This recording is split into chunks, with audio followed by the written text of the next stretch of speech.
umdlali weMamelodi Sundowns uJayden Adams usaqhubeka nokuzakhela udumo selokhu ejoyine leli qembu esuka kwiStellenbosch FC ngewindi lokuhwebelana kabadlali maphakathi nesizini. Usephenduka umdlali ovelele kulezi zinyanga ezedlule. U-Adams usajwayele ukudlala esiswini seSundowns futhi wabuyela naseqenjini lesizwe laseNingizimu Afrika iBafana Bafana.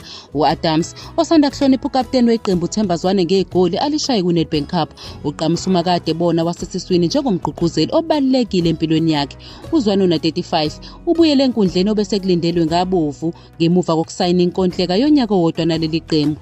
Uke wabekwa eceleni kusukela ngoSeptemba 2024 ngenxa yokulimala ngesikhathi enza umsebenzi wamazwe ngamazwe. Ngomzuzwana uZwane ufakwe esikhaleni sika-Adams esombeni sesibili somlenze wokuqala weCAF Champions League weSundowns ibhekene ne-Al Ahly ophele zibambene ngeqanda. Ukushintshwa kufake uZwane kujabulisa izihlwele kwabonakala kuwuphawu olucacile lomthelela lalomdlali esikwadini.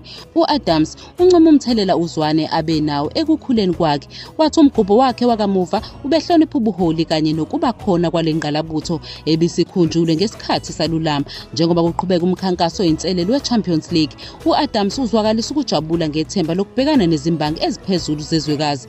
Ngemuva kohambo oluye Raids lapho ibibhekene khona ne-Experience, iSundowns isilungiselele umdlalo ozokuba seCairo lapho kuzobe kucaciswa khona ukuthi ngubani ozofinyelela kwamanqamu ka-2025. Lo mdlalo osemncane usewamukela umfutho nengcindezi yokudlala kude nasekhaya, ukubona njengethuba lokukhula uma beqhathwa namaqembu angcono kakhulu e-Afrika.